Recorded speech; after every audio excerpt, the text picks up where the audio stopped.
శ్రీ గురుభ్యో నమ.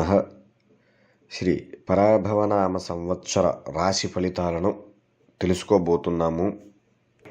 మేషరాశి వారి ఫలితాలను చూచినట్లయితే అశ్విని 1, 2, 3, 4, భరణి 1, 2, 3, 4, కృత్తిక 1వ పాదములకు రాశి మేషరాశిగా అగుచున్నది. ఈ మేషరాశి వారికి ఆదాయం 11, వ్యయం 5, రాజపూజ్యం 2, అవమానం 4గా ఉన్నది. ఈ రాశిలోని స్త్రీ పురుషులకు భాగ్యాధిపతి వ్యయాధిపతి అయినటువంటి గురుడు మిథున కర్కాటక రాశి స్థాన సంచారం వలన కొంత మనోవిచారమును, బంధువిరోధమును, దారిద్ర్యమును, శరీర పీడ అనగా అనారోగ్యమును, ఉద్యోగ భంగమును, అపకీర్తిని, ధనవ్యయమును, స్థానచలమును కలుగు చేయును. శని భగవానుడు ఈ రాశి వారికి ఈ పరాభవనామ సంవత్సరం అంతా ద్వాదశ స్థానమైన మీనరాశిలో సంచారం వలన ఏలినాటి శనిగా పరిగణించబడుతుంది. జన్మజాతక చక్రంలో శని భగవానుడు మిత్ర, స్వక్షేత్ర, ఉచ్చస్థానాలలో ఉన్నటువంటి జాతకులకు ఏలినాటి శని ప్రభావం తక్కువగా ఉంటుంది. అలాగే జన్మజాతక చక్రంలో శని భగవానుడు శత్రు నీచ స్థానంలో గనక ఉన్నట్లయితే ఆ జాతకులకు ఏలినాటి శని ప్రభావం ఎక్కువగా చూపించే అవకాశం ఉంటుంది.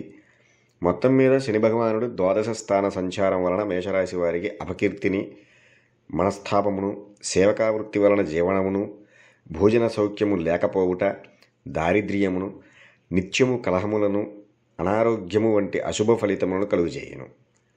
అంత మాత్రము చేత మేషరాశి వారు భయపడవలసిన అవసరం లేదు. గురుడు సంచారం వలన జూన్ నెల నుండి బాగానే కలిసి వస్తుంది.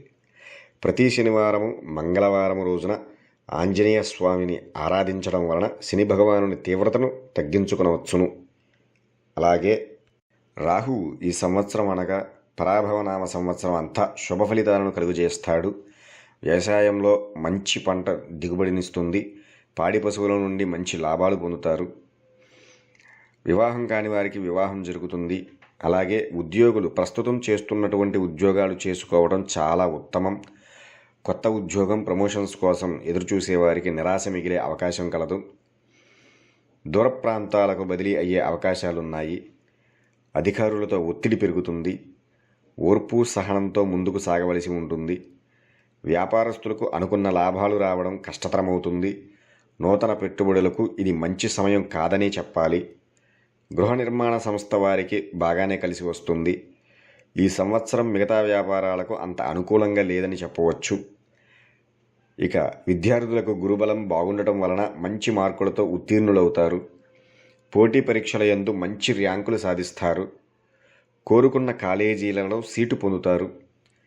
విద్యార్థులకు ఈ పరాభవనామ సంవత్సరం అద్భుతంగా ఉంటుంది అని చెప్పవచ్చు. మొత్తం మీద ఈ రాశి వారికి ఈ సంవత్సరం మంచి ఫలితాల కన్నా చెడు ఫలితాలు అధికం అని చెప్పవచ్చు. ఈ రాశివారు శని భగవానుని జపము, హోమము, దానములు చేయించుకోవడం ద్వారా ప్రతికూల ఫలితముల తీవ్రతను తగ్గుతుంది. మేషరాశి వారికి శ్రీ పరాభవనామ సంవత్సర ఫలితాలు ఈ విధంగా ఉండబోతున్నాయి. ప్రతి మాసం నందు మాస ఫలితాలు, వాటి పరిహారాలు పంపడం జరుగుతుంది. మా ఛానల్ను సబ్స్క్రైబ్ చేసుకున్న వారికి మేము పెట్టే వీడియోలు వెంటనే మీకు అందుతాయి. కావున సబ్స్క్రైబ్ చేసుకోగలరు. ఓం నమః శివాయ.